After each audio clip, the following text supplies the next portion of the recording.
Emma, sa tingin mo, bagay sa akin to? Lahat naman ng kulay bagay sa'yo. Lahat bagay. Thank you. Lalo na kung ang bagay na yon ay pag-aari mo talaga. Hindi mo inagaw o ninakaw. Excuse me? Anong sabi mo? Pasensya ka na kung ano-ano naiisip ko. Naaalala ko kasi yung babae ni Ro. It's okay. Alam mo ba kung anong tingin ko sa kanya? Parang cuticle sa kuko. Ang tibay ng kapit, kaya kailangan gamitan ng cuticle remover. Pero hindi ko rin siya hahayaan na tuluyang sirain ang pamilya ko.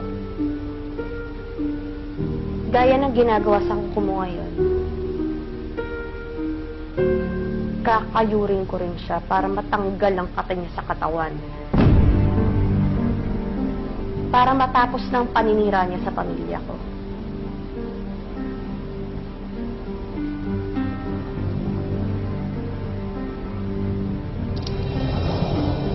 Oh my God! Emma!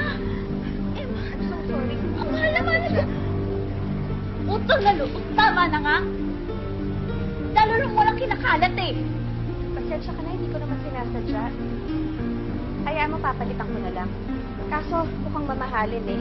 Kaya baka hindi ko na mapalitan. Sorry ah. Okay lang.